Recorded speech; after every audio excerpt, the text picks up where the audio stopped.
बोल गुरुदेव भगवान की जय। प्यारे कृष्ण कन्हैया लाल की जय। पद्म पुराण उत्तरखंड प्रबोधिनी एकादशी और उसके जागरण का महात्म्य तथा भीष्म पंचक व्रत की विधि एवं महिमा। महादेव जी कहते हैं, सुरश्रेष्ठ कार्तिकेय, अब प्रबोधिनी एकादशी का महात्म्य सुनो। यह पाप का नाशक, पुण्य की वृद्धि करने वाला तथा तत्व चिंतन परायण पुरुषों को मोक्ष देने वाला है। समुद्र से लेकर सरोवरों तक जितने तीर्थ हैं वे भी तभी तक गरजते हैं जब तक कि कार्तिक में श्री हरि की प्रबोधिनी तिथि नहीं आती। प्रबोधिनी को एक ही उपवास से सहस्र अश्वमेध और 100 राजसूय यज्ञों का फल मिलता है। इस चराचर त्रिलोकी में जो वस्तु अत्यंत दुर्लभ मानी गई है उसे भी मांगने पर हरि प्रबोधिनी एकादशी प्रदान करती है। यदि हरिबोधिनी एकादशी को उपवास किया जाए तो वह अनायास ही ऐश्वर्य, संतान, ज्ञान, राज्य और सुख संपत्ति प्रदान करती है। मनुष्य के किए हुए मेरु पर्वत के समान बड़े बड़े पापों को भी हरिबोधिनी एकादशी एक ही उपवास से भस्म कर डालती है। जो प्रबोधिनी एकादशी को स्वभाव से ही विधिपूर्वक उपवास करता है वह शास्त्रोक्त फल का भागी होता है। प्रबोधिनी एकादशी को रात्रि में जागरण करने से पहले के हजारों जन्मों की हुई पाप राशि रुई के ढेर की भांति भस्म हो जाती है। रात्रि में जागरण करते समय भगवत संबंधी गीत, वाद्य, नृत्य और पुराणों के पाठ की भी व्यवस्था करनी चाहिए। धूप, दीप, नैवेद्य, पुष्प, गंध, चंदन, फल और अर्घ्य आदि से भगवान की पूजा करनी चाहिए। मन में श्रद्धा रखकर दान देना और इंद्रियों को संयम में रखना चाहिए। सत्य भाषण, निद्रा का अभाव, प्रसन्नता, शुभ कर्म में प्रवृत्ति, मन में आश्चर्य और उत्साह, आलस्य आदि का त्याग, भगवान की परिक्रमा तथा नमस्कार, इन बातों को यत्नपूर्वक पालन करना चाहिए। महाभाग प्रत्येक पहर में उत्साह और उमंग के साथ भक्तिपूर्वक भगवान की आरती उतारनी चाहिए। जो पुरुष भगवान के समीप एकाग्रचित्त होकर उपर्युक्त गुणों से युक्त जागरण करता है वह पुनः इस पृथ्वी पर जन्म नहीं लेता। जो धन की कृपणता छोड़कर इस प्रकार भक्तिभाव से एकादशी को जागरण करता है वह परमात्मा में लीन हो जाता है। जो कार्तिक में पुरुष सूक्त के द्वारा प्रतिदिन श्री हरि का पूजन करता है और उसके द्वारा करोड़ों वर्षों तक की भगवान की पूजा संपन्न हो जाती है। जो मनुष्य 5 रात्र में बताई हुई यथार्थ विधि के अनुसार कार्तिक में भगवान का पूजन करता है वह मोक्ष का भागी होता है। जो कार्तिक में ओम नमो नारायणाय इस मंत्र के द्वारा श्रीहरि की अर्चना करता है वह नरक के दुखों से छुटकारा पाकर अनामय पद को प्राप्त होता है। जो कार्तिक में श्री विष्णु सहस्त्र नाम तथा गजेंद्र मोक्ष का पाठ करते हैं उनका पुनर्जन्म नहीं होता। उनके कुल में जो सैकड़ों हजारों पुरुष उत्पन्न हो चुके हैं वे सभी श्री विष्णु धाम को प्राप्त होते हैं। अतः एकादशी को जागरण अवश्य करना चाहिए।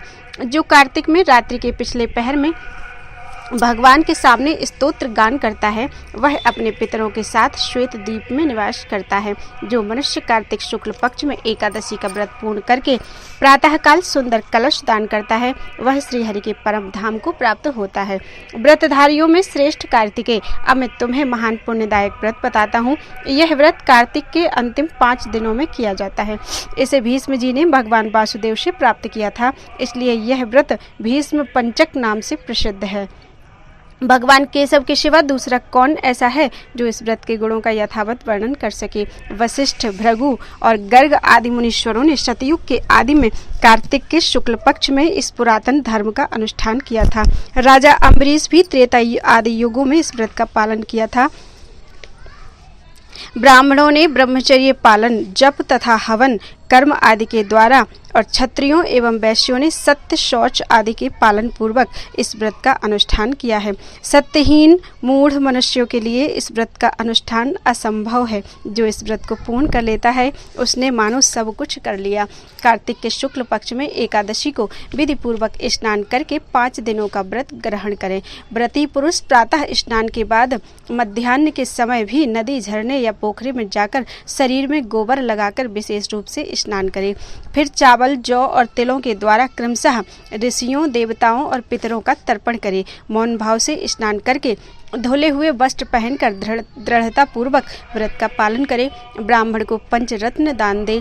लक्ष्मी सहित भगवान विष्णु का प्रतिदिन पूजन करें। इस पंचक व्रत के अनुष्ठान से मनुष्य वर्ष भर के संपूर्ण व्रतों का फल प्राप्त कर लेता है। जो मनुष्य निम्नांकित मंत्रों से भीष्म को जलदान देता है और अर्घ्य के द्वारा उनका पूजन सत्कार करता है, वह मोक्ष का भागी होता है। मंत्र इस प्रकार है: व्याघ्र पद्य गोत्राय सांकृत्य प्रवराय च अनपत्याय भीष्माय उदकम भीष्म बर्मणे वसूनाम अवताराय संतनोरात्मजाय च अर्घ्यं ददामि भीष्माय आजन्म ब्रह्मचारिणे। जिनका गोत्र व्याघ्र पद्य और प्रवर सांकृत्य है, उन संतान रहित राजर्षि भीष्म के लिए यह जल समर्पित है। जो पशुओं के अवतार तथा राजा संतनु के पुत्र हैं, उन आजन्म ब्रह्मचारी भीष्म को मैं अर्घ्य दे रहा हूँ। तत्पश्चात सब पापों का हरण करने वाले श्रीहरि का पूजन करें। उसके बाद प्रयत्न पूर्वक भीष्म पंचक व्रत का पालन करें। उसके बाद भगवान को भक्ति पूर्वक जल से स्नान कराए। फिर मधु, दूध, घी, पंचगव्य, गंध और चंदन मिश्रित जल से उनका अभिषेक करें। तदनंतर सुगंधित चंदन और केसर में कपूर और खस मिलाकर भगवान के श्री विग्रह पर उसका लेप करें। फिर गंध और धूप के साथ सुंदर फूलों से श्रीहरि की पूजा करें तथा उनकी प्रसन्नता के लिए भक्ति पूर्वक घी मिलाया हुआ गूगल जलाए। लगातार 5 दिनों तक भगवान के समीप दिन रात दीपक जलाए रखे।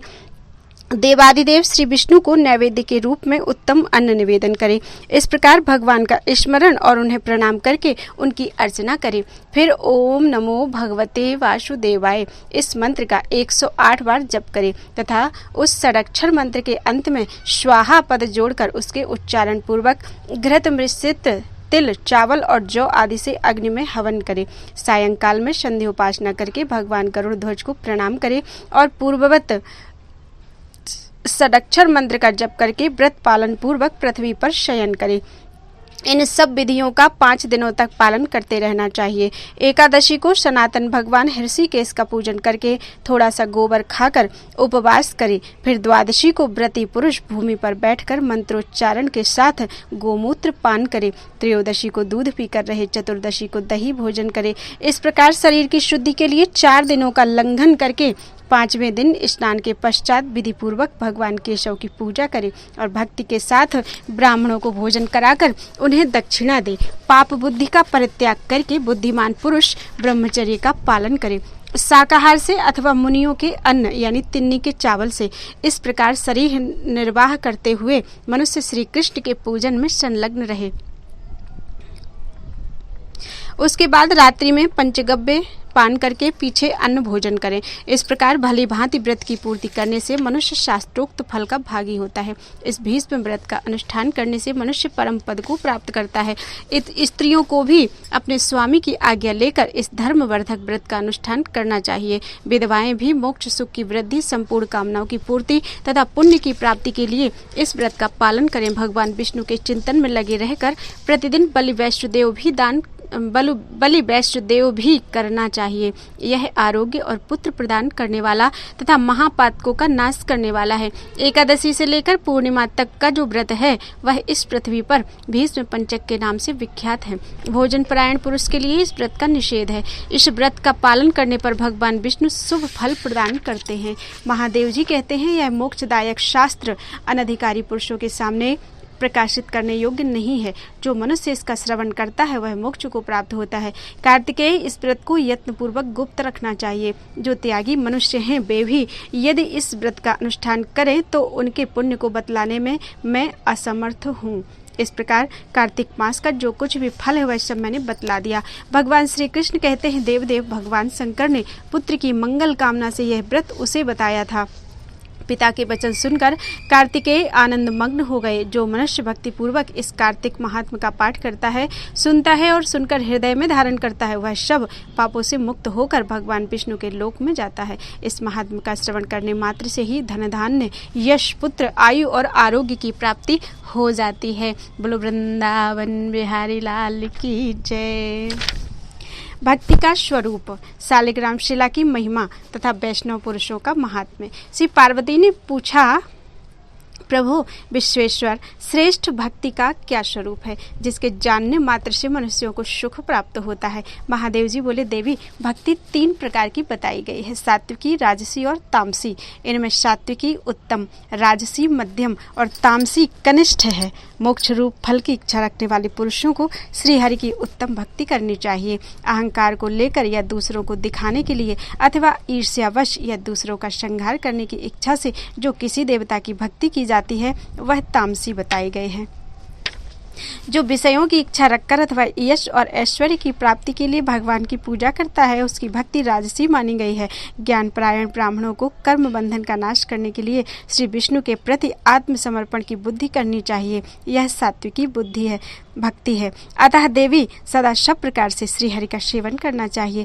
तामस भाव से तामस, राजस से राजस और सात्विक से सात्विक गति प्राप्त होती है। भगवान गोविंद में भक्ति रखने वाले पुरुषों को समस्त देवता प्रसन्नता पूर्वक शांति देते हैं। ब्रह्मा आदि देवेश्वर उनका मंगल करते हैं।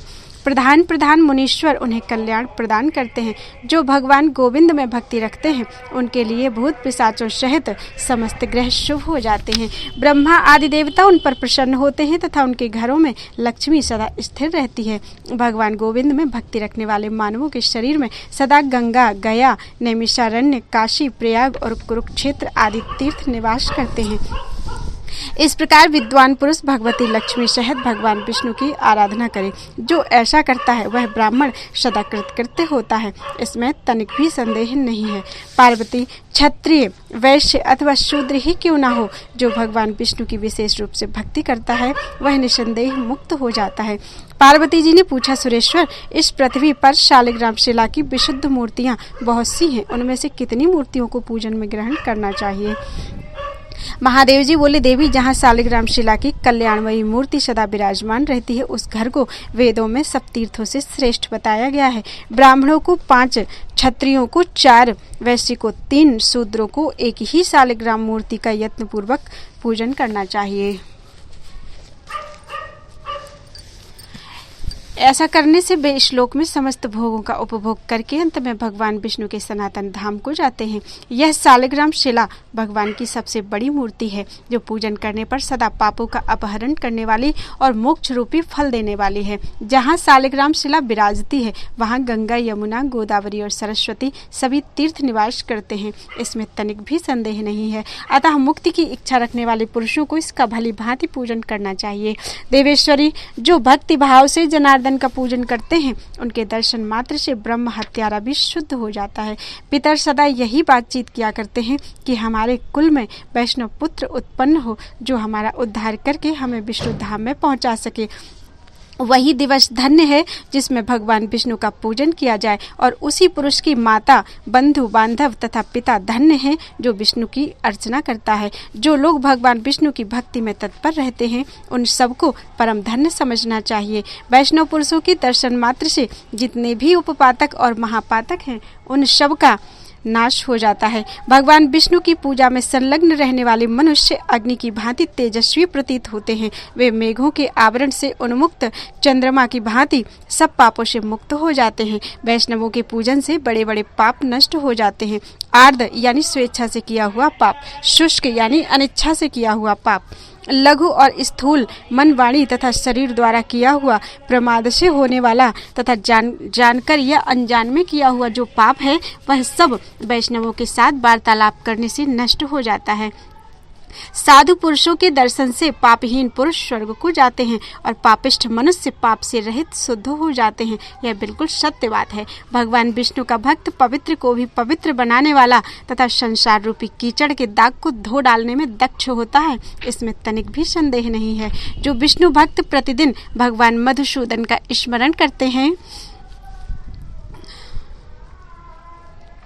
उन्हें विष्णुमय समझना चाहिए। उनके विष्णु रूप होने में तनिक भी संदेह नहीं है।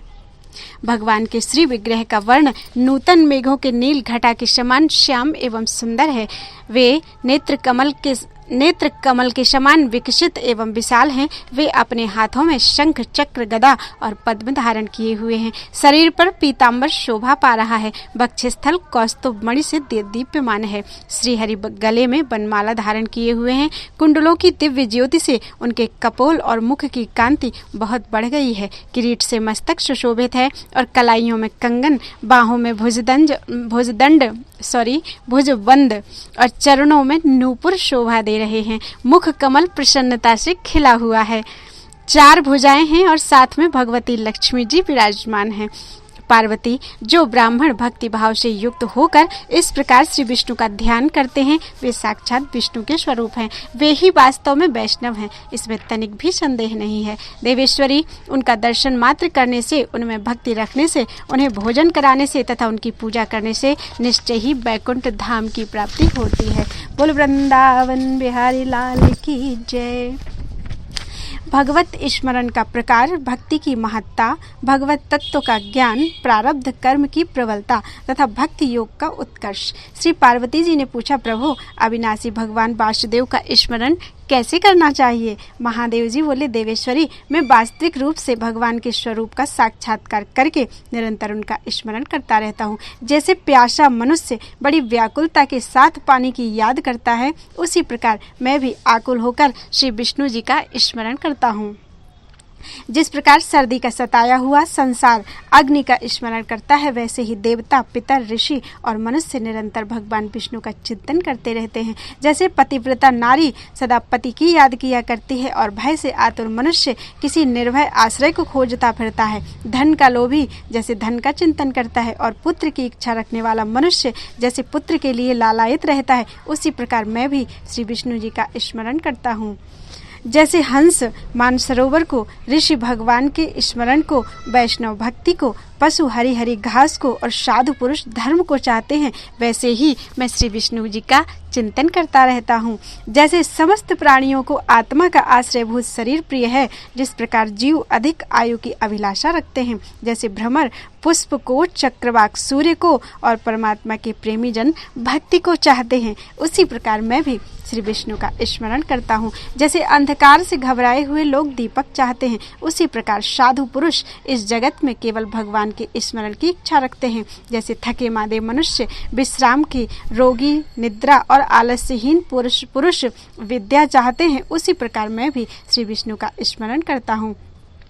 जैसे सूर्य कांतमणि और सूर्य की किरणों का संयोग होने पर आग प्रकट हो जाती है, उसी प्रकार साधु पुरुषों के संसर्ग से श्री हरि के प्रति भक्ति उत्पन्न होती है। जैसे चंद्र कांतमणि चंद्र किरणों के संयोग से द्रवीभूत होने लगती है, उसी प्रकार वैष्णव पुरुषों के संयोग से स्थिर भक्ति का प्रादुर्भाव होता है। जैसे कुमुदिनी चंद्रमा को देखकर खिल उठती है, उसी प्रकार भगवान के प्रति की हुई भक्ति मनुष्यों को सदा मोक्ष प्रदान करने वाली होती है। भक्ति से, स्नेह से, द्वेष भाव से, स्वामी सेवक भाव से अथवा विचार पूर्वक बुद्धि के द्वारा जिस किसी भाव से भी जो भगवान जनार्दन का चिंतन करते हैं, वे इस लोक में सुख भोग कर अंत में श्री विष्णु के सनातन धाम को जाते हैं। अहो, भगवान विष्णु का महात्म्य अद्भुत है, उस पर विचार करने से रोमांच हो आता है। भगवान का जैसे तैसे किया हुआ स्मरण भी मोक्ष देने वाला है। बढ़े हुए धन से और विपुल बुद्धि से भगवान की प्राप्ति नहीं होती, केवल भक्ति योग से ही क्षण भर में भगवान का अपने समीप दर्शन होता है। भगवान अपने समीप रहकर भी दूर जान पड़ते हैं। ठीक उसी तरह जैसे आंखों में लगाया हुआ अंजन अत्यंत समीप होने पर भी दृष्टिगोचर नहीं होता।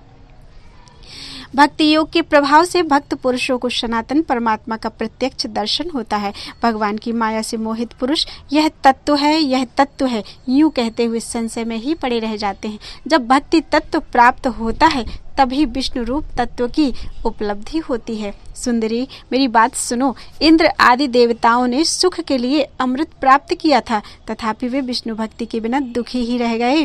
भक्ति ही एक ऐसा अमृत है जिसको पाकर फिर कभी दुख नहीं होता। भक्त पुरुष वैकुंठ धाम को प्राप्त होकर भगवान विष्णु के समीप सदा आनंद का अनुभव करता है। जैसे हंस हमेशा पानी को अलग करके दूध पीता है, उसी प्रकार अन्य कर्मों का आश्रय छोड़कर केवल श्री विष्णु भक्ति की ही शरण लेनी चाहिए। शरीर को पाकर बिना भक्ति के जो कुछ भी किया जाता है वह सब व्यर्थ परिश्रम मात्र है। जैसे कोई मूर्ख अपनी बाहों से समुद्र पार करना चाहे, उसी प्रकार मूढ़ मानव विष्णु भक्ति के बिना संसार सागर को पार करने की अभिलाषा करता है। संसार में बहुतेरे लोग ऐसे हैं जो दूसरों को उपदेश दिया करते हैं, किंतु जो स्वयं आचरण करता हो ऐसा मनुष्य करोड़ों में कोई एक ही देखा जाता है। जड़ में सींचे हुए वृक्ष के हरे हरे पत्ते और शाखाएं दिखाई देती हैं, इसी प्रकार भजन से ही आगे आगे फल प्रस्तुत होता है। जैसे जल में जल, दूध में दूध और घी में घी डाल देने पर कोई अंतर नहीं रहता, उसी प्रकार विष्णु भक्ति के प्रसाद से भेद दृष्टि नहीं रहती। जैसे सूर्य सर्वत्र व्यापक हैं, अग्नि सब वस्तुओं में व्याप्त है, इन्हें किसी संकुचित सीमा में आबद्ध नहीं किया जा सकता, उसी प्रकार भक्ति में स्थित भक्त भी कर्मों से आबद्ध नहीं होता। अजामिल अपना धर्म छोड़कर पाप का आचरण किया था, तथापि अपने पुत्र नारायण का स्मरण करके उसने निश्चय ही भक्ति प्राप्त कर ली थी। जो भक्त दिन रात केवल भगवान नाम के ही सहारे जीवन धारण करते हैं वे बैकुंठ धाम के निवासी हैं। इस विषय में वेद ही साक्षी हैं।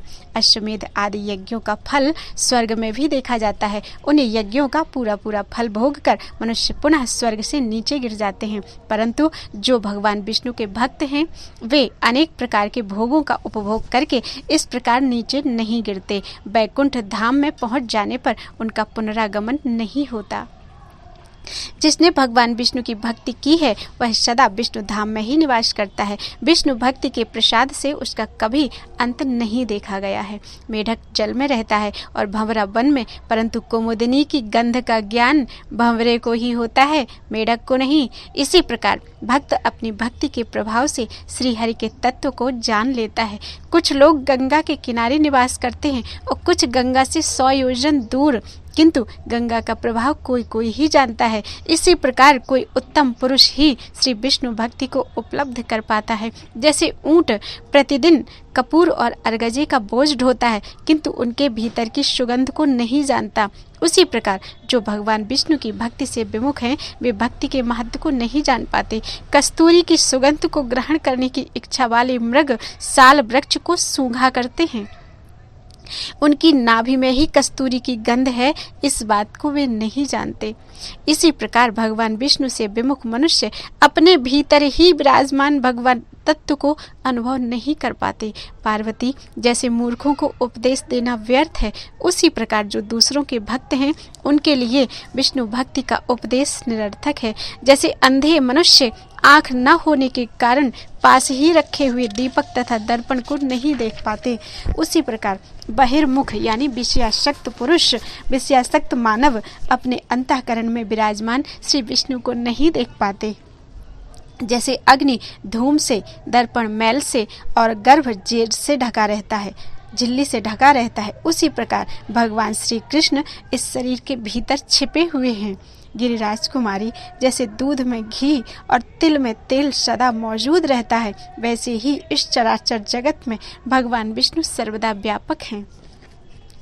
जैसे एक ही धागे में बहुत से सूत के मन के पिरो दिए जाते हैं, इसी प्रकार ब्रह्मा आदि संपूर्ण विश्व के प्राणी चिन्मय श्री विष्णु में पिरोए हुए हैं। जिस प्रकार काठ में स्थित अग्नि को मंथन से ही प्रत्यक्ष किया जाता है, वैसे ही सर्वत्र व्यापक विष्णु का ध्यान से ही साक्षात्कार होता है। जैसे पृथ्वी जल के संयोग से नाना प्रकार के वृक्षों को जन्म देती है, उसी प्रकार आत्मा प्रकृति के गुणों के संयोग से नाना योनियों में जन्म ग्रहण करता है। हाथी या मच्छरों में, देवता अथवा मनुष्य में वह आत्मा न अधिक है न ही कम। वह प्रत्येक शरीर में स्थिर भाव से स्थित देखा गया है। वह आत्मा ही सच्चिदानंद स्वरूप है, कल्याणमय एवं महेश्वर के रूप में उपलब्ध होता है। उस परमात्मा को ही विष्णु कहा गया है। वह सर्वगत श्रीहरि मैं ही हूँ। मैं वेदांत वेद्य विभु सर्वेश्वर कालातीत और अनामय परमात्मा हूँ। देवी जो इस प्रकार मुझे जानता है वह निसंदेह भक्त है। वह एक ही परमात्मा नाना रूपों में प्रतीत होता है और नाना रूपों में प्रतीत होने पर भी वास्तव में वह एक ही है। ऐसा जानना चाहिए। नाम रूप के भेद से ही उसको इस पृथ्वी पर नाना रूपों में बतलाया जाता है। जैसे आकाश प्रत्येक घट में पृथक पृथक स्थित जान पड़ता है, किंतु घड़ा फूट जाने पर वह एक अखंड रूप में ही उपलब्ध होता है, उसी प्रकार प्रत्येक शरीर में पृथक पृथक आत्मा प्रतीत होता है। परंतु उस शरीर रूपी उपाधि के भग्न होने पर वह एकमात्र सुस्थिर सिद्ध होता है। सूर्य जब बादलों से ढक जाता है तब मूर्ख मनुष्य उन्हें तेजोहीन मानने लगते हैं। उसी प्रकार जिनकी बुद्धि अज्ञान से आवृत है वे मूर्ख परमेश्वर को नहीं जानते। परमात्मा विकल्प से रहित और निराकार हैं। उपनिषदों में उनके स्वरूप का वर्णन किया गया है। वह अपनी इच्छा से निराकार से साकार रूप में प्रकट होते हैं। उस परमात्मा से ही आकाश प्रकट हुआ है जो शब्द रहित है। उस आकाश से वायु की उत्पत्ति हुई है, तब से आकाश में शब्द होने लगा। वायु से तेज और तेज से जल का प्रादुर्भाव हुआ। जल में विश्व रूपधारी विराट हिरण्यगर्भ प्रकट हुआ। उसकी नाभि से उत्पन्न हुए कमल में कोटि कोटि ब्रह्मांडों की सृष्टि हुई। प्रकृति और पुरुष से ही तीनों लोकों की उत्पत्ति हुई तथा उन्हीं दोनों के संयोग से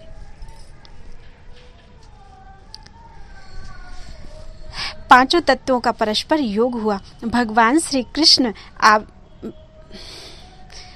श्री विष्णु का आविर्भाव हुआ। सत्वगुण से युक्त माना जाता है।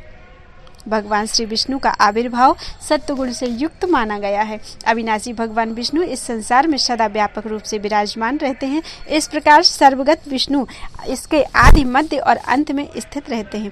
कर्मों में ही आस्था रखने वाले अज्ञानी जन अविद्या के कारण भगवान को नहीं जानते। जो नियत समय पर कर्तव्य बुद्धि से वर्णोचित कर्मों का पालन करते हैं उसका कर्म विष्णु देवता को अर्पित होकर गर्भवास का कारण नहीं बनता। मुनिगण सदा ही वेदांत शास्त्र का विचार किया करते हैं। यह ब्रह्म ज्ञान ही जिसका मैं तुमसे वर्णन कर रहा हूँ शुभ और अशुभ की प्रवृत्ति में मन को ही कारण मानना चाहिए। मन के शुद्ध होने पर सब कुछ शुद्ध हो जाता है और तभी सनातन ब्रह्म का साक्षात्कार होता है। मन ही सदा अपना बंधु है और मन ही सदा अपना शत्रु है। मन से ही कितने तर गए और कितने गिर गए। बाहर से कर्म का आचरण करते हुए भी भीतर से सबका त्याग करे। इस प्रकार कर्म करके भी मनुष्य उससे लिप्त नहीं होता। जैसे कमल का पत्ता पानी में रहकर भी उससे लेश मात्र भी लिप्त नहीं होता। जब भक्ति रस का ज्ञान हो जाता है उस समय मुक्ति अच्छी नहीं लगती। भक्ति से भगवान विष्णु की प्राप्ति होती है। वे सदा के लिए सुलभ हो जाते हैं। वेदांत विचार से तो केवल ज्ञान प्राप्त होता है और ज्ञान से ज्ञेय संपूर्ण वस्तुओं में भाव शुद्धि की ही प्रशंसा की जाती है। जैसा भाव रहता है वैसा ही फल होता है। जिसकी जैसी बुद्धि होती है वह जगत को वैसा ही समझता है।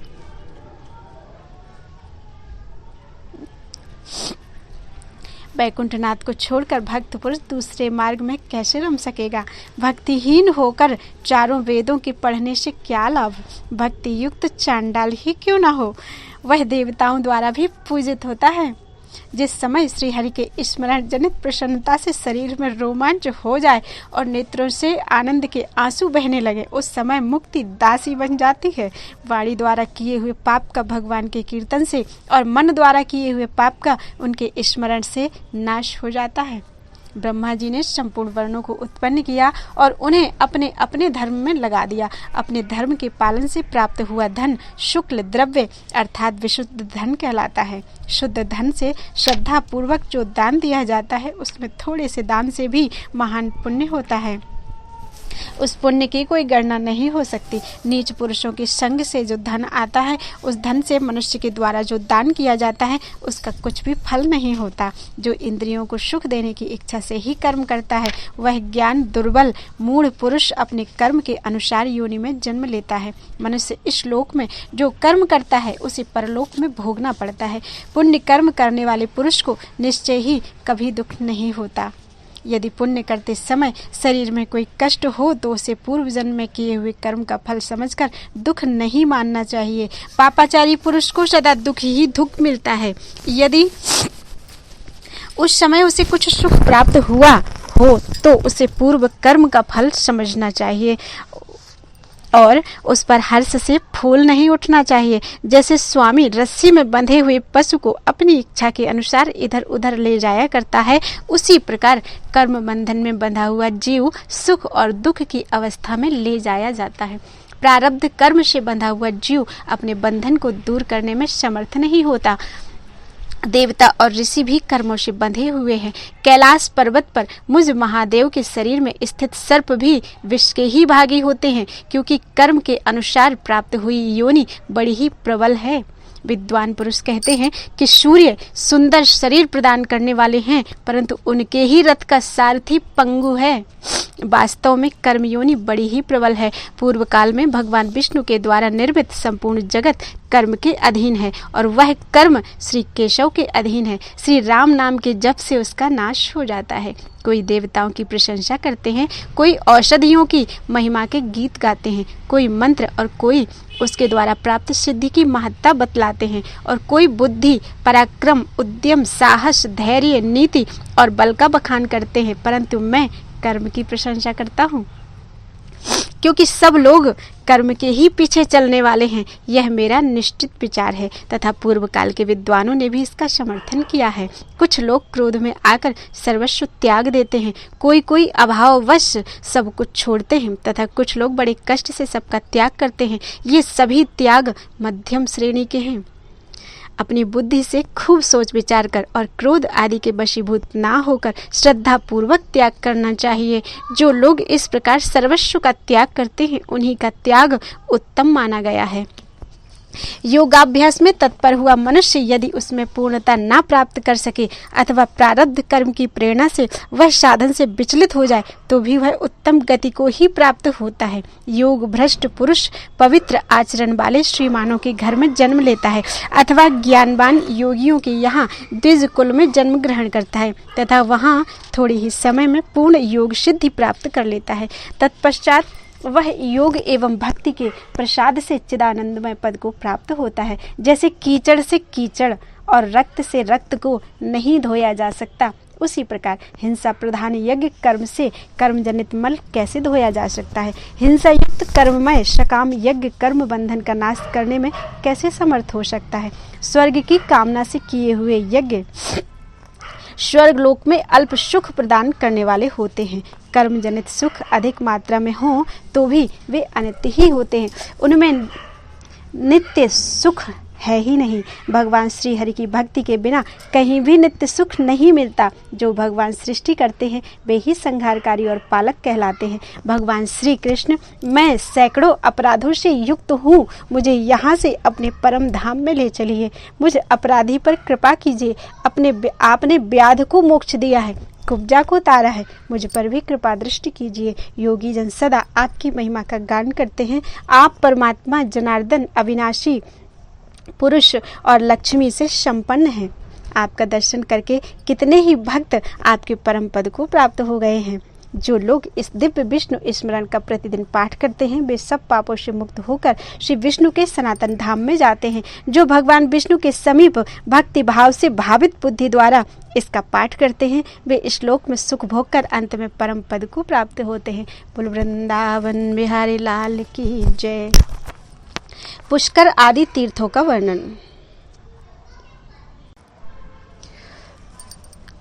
श्री पार्वती जी ने कहा, सुब्रत, इस द्वीप में जो जो तीर्थ हैं उनकी गणना करके मुझे बताइए।